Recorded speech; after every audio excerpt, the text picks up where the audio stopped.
Ons het ook vanoggend die geleentheid en die voorreg om vir Jacques en Cherise Marits hier so by ons te hê met hulle pragtige dogtertjie Milan. Wil julle nie sommer vorentoe kom nie? Ons wil graag vir haar aan die Here toewy vanoggend.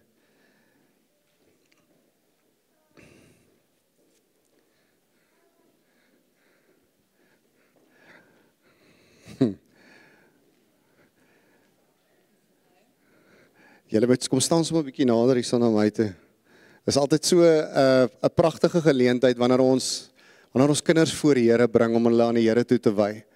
En om te sien hoe die Here ook net sy goedheid op 'n gesin uitstort en vir hulle net laat beleef om kinders te hê is iets goddelik. Dis iets wat dis 'n geskenk wat van die Here afkom. En vanoggend is ook net 'n geleentheid waar ons die lewe vier in Christus, die geskenk van God vier en waar ons ook vir haar voor die Here bring en haar aan die Here toewy. En ja, ek het ook vir hulle gevra as daar ietsie is wat hulle sommer net op die hart het wat hulle wil deel, dan wil ek vir hulle ook geleentheid gee. So voor ek iets lees, wil ek sommer vir julle geleentheid gee om iets te sê. En ek wil by julle ook hoor as daar iets is wat 'n woord wat die Here vir julle op die hart lê vir haar, dan gaan ek geleentheid gee ook aan die einde as daar 'n gedagte is of 'n prentjie is wat die Here vir jou wys, vra vir Heilige Gees om vir jou te wys. As daar iets is wat jy moet sê en 'n woord is wat jy vir hulle moet bring, dan wil ek ook geleentheid gee. Môre almal. So my vrou het eintlik hierdie als voorberei. Sy is net bietjie bang sy gaan tranerig raak as sy dit lees, so gaan ek dit maar doen. So reg deur die Bybel sien ons soveel voorbeelde van gewone mense wat gekies het om op te staan, vorentoe te tree en getrou te bly aan God. Ongeag die prys, selfs wanneer dit hulle alles kon kos. Ons sien dit in die lewe van Daniël. As 'n jong tiener is hy weggeneem uit Jerusalem gedurende die Babiloniese ballingskap. Hy bevind hom in 'n kultuur wat God nie geëer het nie. Die koning het beveel dat hulle kos en drank gebruik om hulle vir hom voor te berei. Hierdie kos verteenwoordig ook dan offers aan hulle gode. Dit sou soveel makliker gewees het vir 'n hongers jong seun om net in te gee. Maar Daniël het anders gekies. Hy het opgestaan, hy het vorentoe getree en hy het gesê, dit is wat ek glo en so gaan ek leef. Ons sien dieselfde moed by Esther. Sorry, kan ek hier net hier neersit? Dankie, sorry. Ons sien dieselfde moed by Esther. Toe haar volk met uitwissing bedreig is, moes sy die koning nader sonder dat sy geroep is. En die wet was duidelik hierop. Enige man of vrou wat die koning se binnehof ingaan, sonder dat hy geroep is, sou doodgemaak word. Tensy hy sy goue scepter na jou toe uitsteek. Maar op daardie stadium het die koning 30 dae laas na haar geroep, hierdie kon haar lewe kos. En dit is my gebed en wens vir jou, om op te staan al weet jy dit mag jou dalk alles kos. Saam met dit het Daniël iets anders gehad, wat hom laat uitstaan het. So wat het hy gedoen? Daniël het gevra, is daar nie 'n ander manier om hierdie te doen nie? 'n Manier wat in lyn is met wat ek glo. Wat Daniël nie gedoen het nie, is om in die openbaar te protesteer. As hy 'n openbare toneel sou gemaak het, sou hulle hom doodgemaak het en sou hy nie 'n verskil kon maak nie. Hy het nie vyandig opgetree om sy besluit om die Here te volg te regverdig nie. Hy het die waarheid in liefde gepraat. En toe hulle deur die tyd van toetsing is, sien ons dat die seuns wat God gekies het, nie net beter gelyk het nie, hulle was beter. Hulle het nie net uitgestaan nie, hulle het uitgemunt. En dit is nie uit eie krag nie, maar omdat God hulle beter gemaak het, omdat hulle gekies het om hom te dien en anders te wees. Daniël en Esther se moed saam met hulle liefde en goedheid het die verloop van geskiedenis verander. Dit is my volgende wens vir jou, om alles in liefde te doen, om nie net eenvoudig 'n vegter te wees nie, maar eerder 'n dienaar van God. Dat jy 'n hoogs gemotiveerde lewe sal lei, maar 'n lewe wat gemotiveer word deur die woord van God, gelei word deur sy waarheid en gewortel is in sy wil vir jou. Dat wat ook al jy doen, watter ook al besluite jy neem, jou lewe altyd geanker sal wees in God se woord en dat jou identiteit altyd in hom gevind sal word. Ons bid dat jy nie net die vrymoedigheid sal hê om op te staan, uit te staan en selfs alleen te staan wanneer dit nodig is nie, maar dat jy altyd met nederigheid, dat jy dit altyd met nederigheid sal doen, dat jy beide moedig en sagmoedig sal wees, dat jy sterk in oortuiging en sag in gees sal wees. Net soos Daniel en Esther, mag jou moed en jou goedheid saamwerk om die wêreld rondom jou te verander. En van ons kant af, maak ons vandag hierdie belofte aan jou.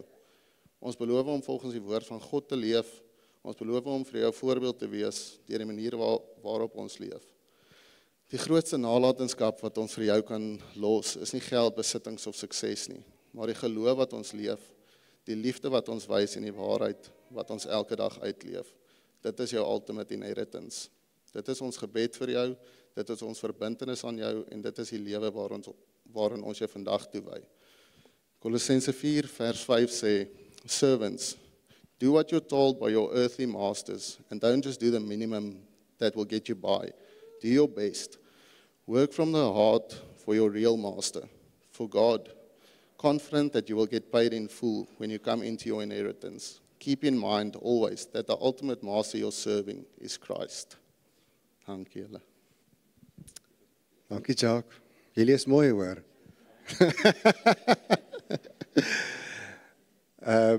Wanneer ek het mos nou genoem ook, dat om kinders te hê is iets wat van God afkom. God gee vir ons hierdie pragtige geskenk, maar dit laat my dink aan waar God geskep het ook aan die begin, né? Hy het die hemel en die aarde geskep, uit die son en die maan en die sterre, hy het die visse en die see, die diere op die aarde, en elke keer wanneer hy iets geskep het, jy moet bietjie gaan lees dan Genesis, elke keer wanneer hy iets skep, sê hy, dit is goed, dit is goed, dit is goed.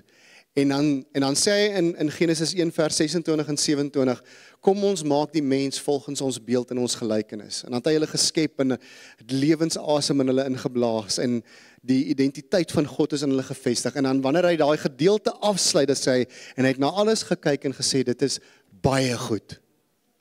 Ek wil vir julle sê dat ons as God se kinders, en wanneer ons vermenigvuldig, ook wanneer die Here vir ons hierdie geskenk gee, is dit ook die uitleef van die baie goed van God op hierdie aarde, oor julle lewens.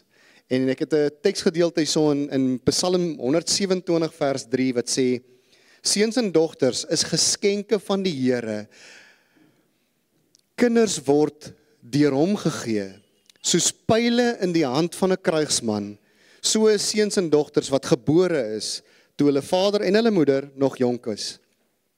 Dit gaan goed met die man en die vrou wat se pylkoker so gevul het. So ek wil sê die Here is veel besig om vir julle pyle bymekaar te maak. In Lukas 2 vers 22 lees ons waar Jesus ook na die tempel toe gebring word deur sy ouers om aan die Here toegewy te word.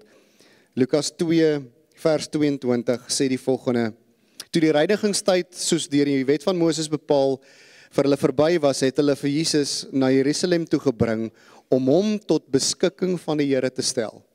En dit is wat ons vanoggend hier sal doen. Ons stel haar tot beskikking van die Here en sê, Here, julle as ouers, soos jy nou ook gelees het, julle beloof om haar groot te maak tot eer van die Here en die weë van die Here, volgens die wil van die Here en die woord van die Here. Maar ons stel haar ook tot beskikking van die Here om te sê, hierdie is die Here se kind wat hy vir julle skenk vir 'n tyd. Net soos my seuns ook aan ons geskenk is vir 'n tyd. Maar dit is ultimately, dis God se kinders. En dan wil ek afsluit met Spreuke 22 vers 6 wat die volgende sê: gee leiding aan 'n jong mens hoe om te leef, en hy en sy sal wanneer hulle ouer is nie daarvan afwyk nie. So dis ook die belofte wat julle ook vanoggend maak om te sê ons gaan haar groot maak om die Here te ken. Wanneer ons as ouers die Here uitleef en sy woord uitleef in ons huise, is dit die grootste geleentheid vir ons om kinders te disipel, om disippels van Jesus te maak binne ons huis. Hulle sien ons foute en ons wanneer ons op baie keer ook dit nie altyd reg doen nie, maar hulle leer ook hoe om voor die Here te leef. So terwyl ek nou sommer so na kyk, ek beleef iets wat ek in die gees beleef oor haar lewe is, ek beleef sy gaan 'n baie sterk leier wees.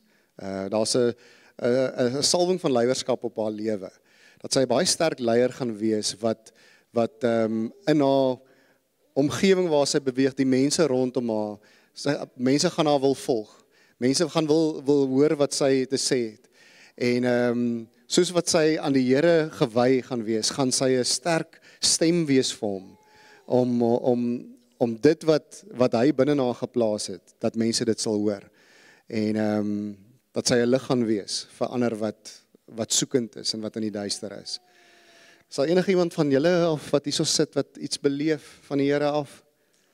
Gedagte wat by julle opkom terwyl ons so gesels?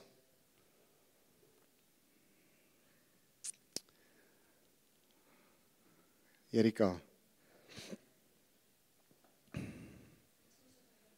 Ag kom, dit word opgeneem, so kom ons capture dit vir hulle mooi hard en duidelik. Mama en papa, ken nie julle name nie, jammer. Jacques en Sherry. Ek het, toe jy het gelees van gewone mense, God het gewone mense gekies. En toe kry ek het net hierdie baie duidelike teken van 'n baie goue, sy het so opgekyk na die liggies en toe kry ek hierdie beeld van die goue lig wat so op haar straal en dit het nie al gestop nie. En dit sluit baie mooi aan wat Hansa nou gesê het en dit het uit haar uitgegaan weer. Want 'n leier kan nie net ontvang nie. Dit is haar verantwoordelikheid om dit vorentoe ook uit te straal. En dis wat ek absoluut van haar gesien het toe jy sê oor gewone mense. Ja, sy is definitief iemand wat nie die lig net by haar gaan hou nie, maar dit gaan uitstraal vorentoe.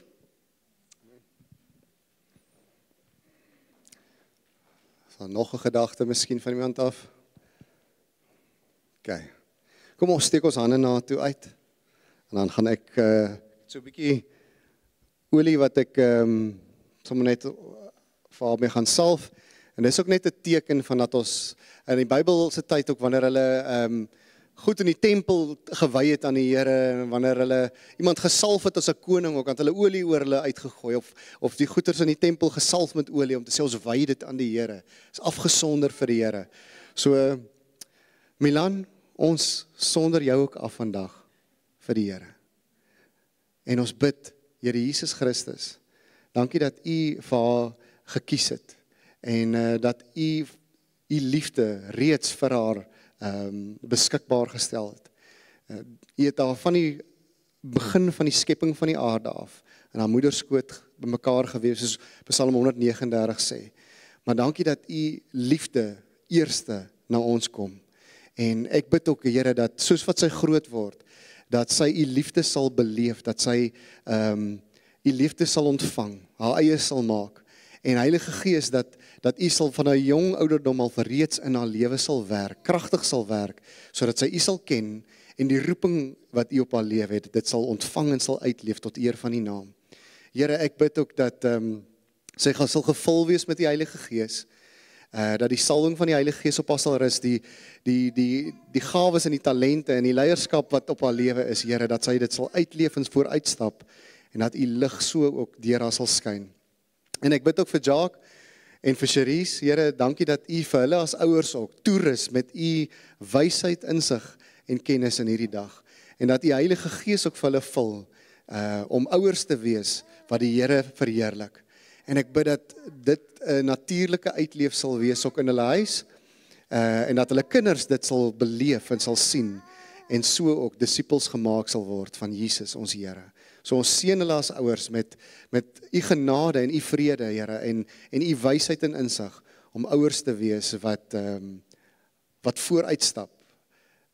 Ouers te wees wat leiers is vir hulle kinders in Jesus se naam. Amen. Amen.